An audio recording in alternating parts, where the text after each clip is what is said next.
Hello again. So welcome to another week of FanFormula. So this week Grace's questions were about the testing in Jerez. So I'm going to give you my answers. So question 1, I've got my computer over here, so that's why I'm looking. So, do I think testing times bear any relevance to how the cars will perform in Australia, with many teams claiming their cars will be completely different by Melbourne? I've talked about this as well lately. Testing for me is a bit of a fail. For the fans anyway, not necessarily for the teams.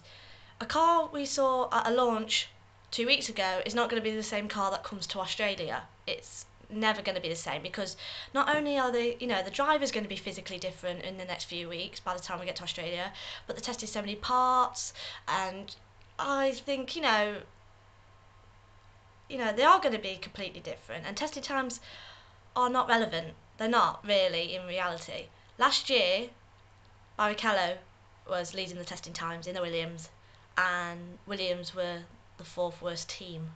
So it's not much really testing time wise. However, Brawn in 2009 topped every test in 2009 they ever did and won the championship.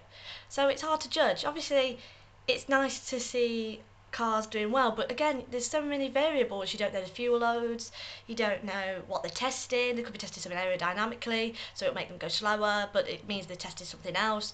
So to me, testing times are sadly irrelevant, but we need testing, because otherwise, if we didn't have it, we would have very poor cars in Australia. So question 2 was, reports from testing are suggesting Ferrari is suffering with track performance and wind tunnel performance information not correlating. Do you think it's Ferrari are sandbagging, or are the team genuinely worried the Challenger isn't quite up to the level they hoped? Ferrari have had a downward spiral for the last few years. Nothing bad. They've just been like 2nd, 3rd, 4th. They've just not been at their best. And I don't think they're sandbagging. I do think the team have lost their way a little since Schumacher went, really. Alonso is fantastic for that team. He's so good for the team. He's very much a Ferrari man. He never sat well at McLaren, but he's sitting so well at Ferrari. But no, I don't think they're sandbagging. I think they've had a major reconstruction of the team in the last about 3 or 4 years, and I still think they're finding their feet. The wind tunnel thing I've still never got, considering how much money they pour into their team, and apparently they can't get the wind tunnel to correlate right to the car. It makes no sense. If I was Ferrari, I'd be asking some serious questions about why it keeps occurring for the last at least 2 years. So maybe that's where Ferrari should be putting their money. But in the next couple of years, I reckon they'll have a resurgence, because they've got people like Pat Ryan, and they've still got Alonso. I think they'll get rid of Massa next year, and I think the team's going to be completely restructured, and hopefully they'll get back to their glory days. Question 3 with Jules, I can never pronounce his name, Bianchi? I'm not very good with names. Question at Jerez, do you think teams should just use their race seat drivers during testing to ensure they get up to speed with their cars and new tyres while gaining the most information possible from the test day? I think that you can use non-race drivers to test.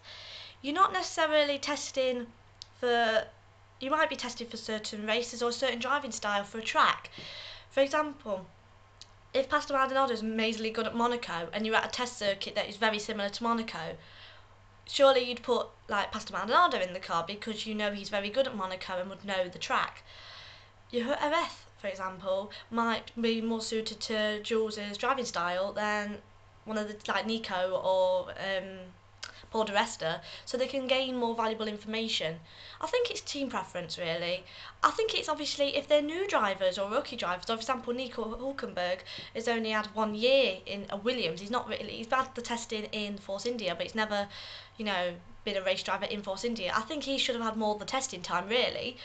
But again, I think it's personal preference of who gets what. Teams know better than we do. They know what's good for the car. And obviously, Force India have been very good with their test drivers. They give their test drivers loads of chances. So when Nico Hülkenberg is in the car like he is now, it's going to be amazing, because he's had a year of testing all around the tracks every Friday. Whereas some teams do not give drivers a chance. And like Ferrari, for example, when Massa had his crash, they had no one to replace. So they had to go with Bedoya, who'd been there for 10 years and not raced for donkeys. I think it's wise to put strategies into place for eventualities. If something, God forbid, happens to Paul di Resta or Nico Hülkenberg, they've got Jules Bianchi there, sorted.